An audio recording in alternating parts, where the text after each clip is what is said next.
Bollywood silver screen presenting 13 ghosts. कहानी की शुरुआत में साइरस नाम के एक आदमी को दिखाया जाता है जो अपनी टीम के साथ एक सुनसान जगह पर जाता है। साइरस घोस्ट पकड़ने का काम करता है। उसके साथ उसका असिस्टेंट भी होता है जिसका नाम डेनिस है। डेनिस की मदद से वो घोस्ट पकड़ता है क्योंकि उसके पास साइकिक पावर है जिससे उसे पता चल जाता है कि घोस्ट कहाँ पर है। अब ये घोस्ट को पकड़ने के लिए जाल बिछाना शुरू करते हैं और तभी साइरस के आदमी यहाँ पर एक लड़की जिसका नाम कैलिना है उसे और उसके साथी को पकड़ कर ले आते हैं। कैलिना साइरस से कहती है कि जो कुछ तुम करने की कोशिश कर रहे हो ये सब प्रकृति के खिलाफ है, तुम्हें ऐसा नहीं करना चाहिए। तुम चाहकर भी 13वें घोस्ट को नहीं पकड़ सकते क्योंकि तुम्हारे पास 13वें घोस्ट को पकड़ने के लिए सही मंत्र नहीं है। साइरस उसकी बात को सीरियस नहीं लेता। साइरस का असिस्टेंट डेनिस कहता है कि 13वां नहीं बल्कि ये 12वां है। साइरस कहता है कि हाँ ये 12वां है लेकिन हम 13वां भी जल्द ही पकड़ लेंगे। और अब उस कैबिनेट को दिखाया जाता है जिसके अंदर ये 12वें घोस्ट को कैद करेंगे। साथ ही ये रिकॉर्डेड मंत्रों का उच्चारण भी यहाँ पर करते हैं जिसकी वजह से अब वो 12वां घोस्ट इनकी तरफ आना शुरू करता है। वो साइरस के बहुत सारे लोगों को मार भी देता है क्योंकि वो बहुत ताकतवर है। और इसके बाद वो साइरस के एक आदमी का पीछा करते हुए कैबिनेट के अंदर चला जाता है और इस तरह से ये 12वें घोस्ट को कैद कर लेते हैं। वहीं कैलिना को दिखाया जाता है जो अपने साथी के साथ यहाँ पर साइरस को घोस्ट को कैद करने से रोकने के लिए आई थी।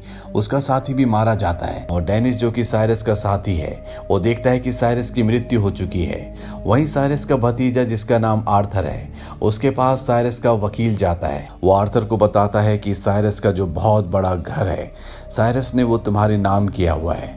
आर्थर की माली हालत बहुत अच्छी नहीं होती, इसीलिए वो अपने दोनों बच्चों केटी, बॉबी और उन्हें संभालने वाली नैनी जिसका नाम मैगी है उनके साथ अपने चाचा साइरस के घर जाने के लिए तैयार हो जाता है। ये सब के सब लॉयर के साथ उस जगह पहुंच जाते हैं। ये देखते हैं कि ये घर बहुत खूबसूरत है। इसकी सारी दीवारें कांच की हैं। दीवारों पर लैटिन भाषा में कुछ न कुछ लिखा होता है जो इन्हें समझ में नहीं आता। और तभी यहाँ पर एक इलेक्ट्रिशियन आता है। वो इन्हें कहता है कि तुम्हारे घर में शॉर्ट सर्किट की वजह से आसपास की सभी घरों की लाइट चली गई है। मैं तुम्हारे घर की इलेक्ट्रिसिटी को चेक करना चाहता हूँ। और ये और कोई नहीं बल्कि साइरस का असिस्टेंट डेनिस होता है जो झूठ बोलकर इनके घर के अंदर जाना चाहता है। वो डेनिस को परमिशन दे देते हैं और इसके बाद ये घर का लॉक खोलते हैं जो कि बहुत ही अजीब होता है। और जैसे ही लॉक खुलता है तो घर के अंदर एक बहुत बड़ी घड़ी जिसमें हर चीज 12 होती है वो अपने आप ही स्टार्ट हो जाती है। इसके बाद ये सब के सब घर के अंदर आ जाते हैं जहां फ्लोर पर आर्थर का बेटा देखता है कि कुछ घूम रहा है लेकिन इससे पहले कि वो उसे टच करता आर्थर उसे उठा लेता है और ये चीज जो घूम रही होती है इस पर भी 12 अलग अलग चिन्ह होते हैं। वहीं साइरस के असिस्टेंट डेनिस को दिखाया जाता है जो बिजली ठीक करने के बहाने नीचे तहखाने में जाता है जहां पर कांच के बहुत बड़े बड़े कैबिनेट होते हैं। दरअसल वो यहाँ पर इसलिए आया है ताकि वो साइरस का सारा पैसा जो उसने यहाँ पर रखा हुआ है उसे लेकर यहाँ से निकल सके।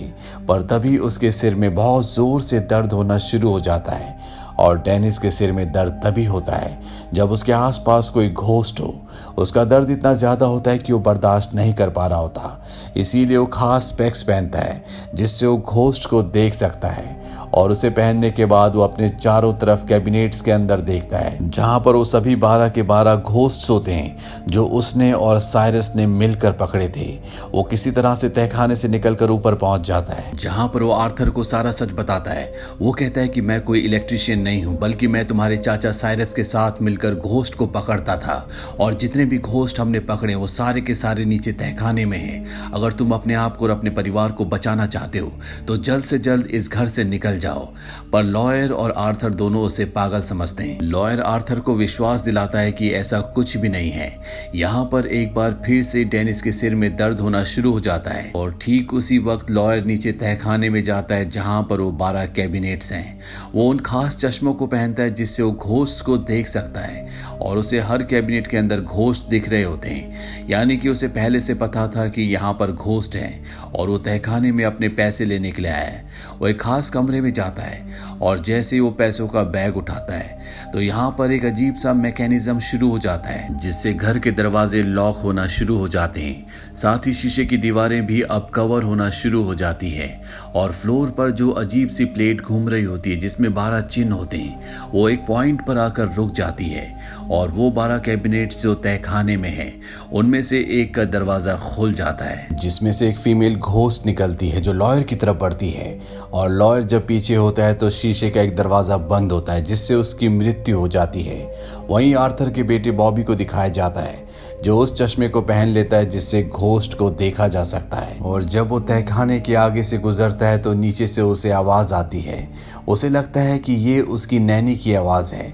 वो तहखाने में चला जाता है जहाँ पर अजीब अजीब सी आवाजें आ रही होती हैं और तभी उसे एहसास होता है कि कोई उसके पीछे आ रहा है। वो वहां पर भागना शुरू कर देता है और अगले पल वो एक शीशे के दरवाजे से टकराता है जिससे वो गिर जाता है। उसका चश्मा भी उतर जाता है इसीलिए उसे अब कोई घोस्ट नहीं दिखता। पर तभी उसे एक जानी पहचानी आवाज आती है जो उसे कहती है कि बॉबी जल्दी ऊपर जाओ, अपने पिता को ढूंढो।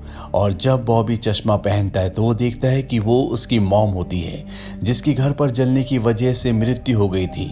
यहाँ पर जो 12 घोस्ट होते हैं उसमें से एक उसकी मॉम भी होती है। बॉबी अब खड़ा होता है और जब वो पीछे की तरफ जाता है तो कांच के केबिन के अंदर उसे साइरस की जो 12वें घोस्ट को पकड़ते वक्त अपनी जान गंवा बैठा था उसकी डेड बॉडी दिखती है और अगले पल साइरस उसे केबिन के अंदर खींच लेता है।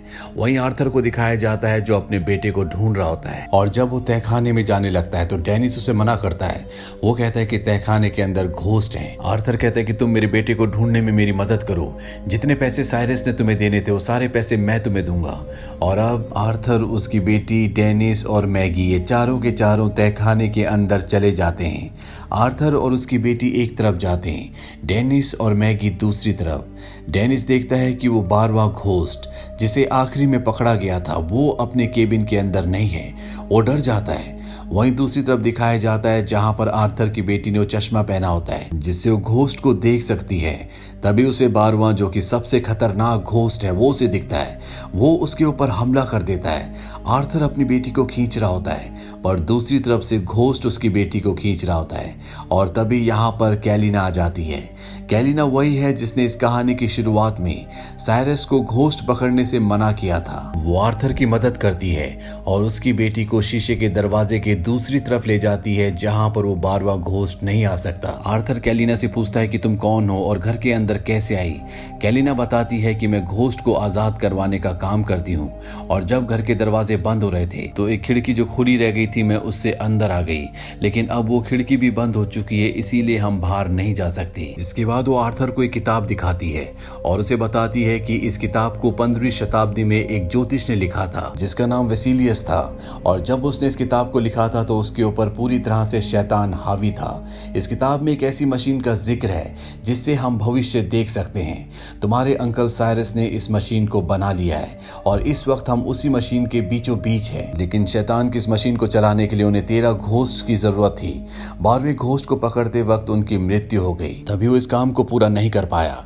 आर्थर देखता है कि उसकी बेटी यहाँ से गायब हो गई है। वो अंदर जाना चाहता है। कैलिना उसे कहती है कि अगर तुम अंदर जाओगे तो तुम्हें उस बच्चे का सामना करना पड़ेगा जो कि एक घोस्ट है। वहीं अब मशीन को दिखाया जाता है जो बहुत तेजी से काम करना शुरू कर देती है और घर के रास्ते बदलना शुरू हो जाते हैं। घर के बाहर जो दरवाजे होते हैं वो पूरी तरह से बंद होना शुरू हो जाते हैं। कैलिना कहती है कि हमें लाइब्रेरी तक जाना होगा क्योंकि इस घर में वही एक ऐसी जगह है जो सुरक्षित है। ये दोनों के दोनों लाइब्रेरी की तरफ जाते हैं। रास्ते में इन्हें डेनिस और मैगी भी मिल जाते हैं और अब ये चारों एक साथ लाइब्रेरी की तरफ बढ़ना शुरू करते हैं। तभी 12वां घोस्ट आर्थर के ऊपर हमला कर देता है। वो उसे बहुत बुरी तरह से जख्मी कर देता है। ये तीनों के तीनों किसी तरह से आर्थर को छुड़ाते हैं और इसके बाद ये चारों के चारों लाइब्रेरी के अंदर आ जाते हैं जहां पर कैलिना आर्थर को किताब में दिखाती है कि इस घर में जो 12 घोस्ट है वो एक खास तरह की आत्माएं हैं जो इस मशीन को चलाने के लिए चाहिए और इसमें जो चौथा घोस्ट है वो और कोई नहीं बल्कि तुम्हारी पत्नी है। आर्थर को ये सुनकर बहुत गुस्सा आता है। वो इस सब के लिए डेनिस को जिम्मेदार ठहराता है क्योंकि डेनिस के पास ये शक्ति है जिससे वो आत्माओं को देख सकता है। अगर उसने साइरस का साथ नहीं दिया होता तो वो कभी भी इन 12 घोस्ट्स को कैद नहीं कर पाता। कलीना आर्थर को बताती है कि बहुत जल्दी इस मशीन का पूरा चक्र खत्म हो जाएगा और इसके बाद एक एक करके सभी घोस्ट मशीन के पास आ जाएंगी। इस मशीन को घोस्ट की पावर चाहिए जिससे नर की आंखें खुल जाएंगी, जिससे वो इंसान जो नर की आंख पर काबू पा सकता है, जिसे इस मशीन के बारे में पता है, वो भविष्य को, भूतकाल को, स्वर्ग, नर्क सभी चीजों को देख पाएगा। वो दुनिया का सबसे ताकतवर इंसान होगा। और अभी तक कमरों से 11 घोस्ट आजाद हो चुके हैं और बहुत जल्दी 12वां भी आजाद होने वाला है। तभी डेनिस कहता है कि साइरस हमेशा 13 घोस्ट के बारे में बात किया करता था। कलीना कहती है कि 13वां घोस्ट वो होगा जो इस सब को रोक सकता है, लेकिन ऐसा सिर्फ वही कर सकता है जिसका दिल टूटा हो, जो अपनी मर्जी से अपनी जान दे। उसे सेक्रीफाइस करना होगा, वो भी उस वक्त जब नर की आंख खुलेगी। उसे उस आंख के अंदर कूदना होगा ताकि वो अपनी जिंदगी की ताकत से इस पूरे चक्र को खत्म कर दे। और ये सिर्फ और सिर्फ आर्थर कर सकता है, क्योंकि उसका दिल अपनी पत्नी की मौत से, जो कि चौथे घोस्ट के रूप में इस घर में कैद है, साथ ही अपने बच्चों के खो जाने की वजह से पूरी तरह से टूटा हुआ होता है। पर यहाँ पर डेनिस कहता है कि मैं आर्थर को ऐसा नहीं करने दूंगा। हम दोनों नीचे जाएंगे और आर्थर के बच्चों को बचा कर ले आएंगे। और अब आर्थर और डेनिस कांच की वो शीट लेकर, जिस पर पवित्र मंत्र लिखे हैं जिसे घोस्ट भेद नहीं सकते, वो लेकर नीचे तहखाने में चले जाते हैं। पर तभी इनके ऊपर 2 खतरनाक घोस्ट हमला कर देते हैं। डेनिस आर्थर की जान बचाने के लिए उसे शीशे की दूसरी तरफ कर देता है और खुद घोस्ट के आगे आ जाता है। घोस्ट उसे मार देते हैं। दरअसल डेनिस ने अपनी मौत पहले ही देख ली थी। वहीं लाइब्रेरी में जहां पर कलीना और मैगी है, वहां पर साइरस आता है और तभी पीछे से कलीना मैगी के सिर पर वार करती है, जिससे वो बेहोश हो जाती है। यहाँ पर हमें पता चलता है कि साइरस जिंदा है और कलीना भी उससे मिली हुई होती है। साइरस ने दरअसल ये पूरा जाल इसलिए बुना था ताकि आर्थर 13वां घोस्ट बनने के लिए तैयार हो जाए। यानी कि कलीना ने आर्थर को जो कहा था कि वो 13वां घोस्ट बनकर मशीन को बंद कर सकता है, अपने बच्चों को बचा सकता है, वो पूरी तरह से झूठ था। जबकि सच ये होता है कि साइरस को 13वां घोस्ट इस मशीन को पूरी तरह से चलाने के लिए चाहिए होता है, जिसके बारे में आर्थर को कुछ भी नहीं पता। कलीना साइरस को कहती है कि तुम अपना मकसद पूरा करने के लिए आर्थर के बच्चों की जान को खतरे में मत डालो।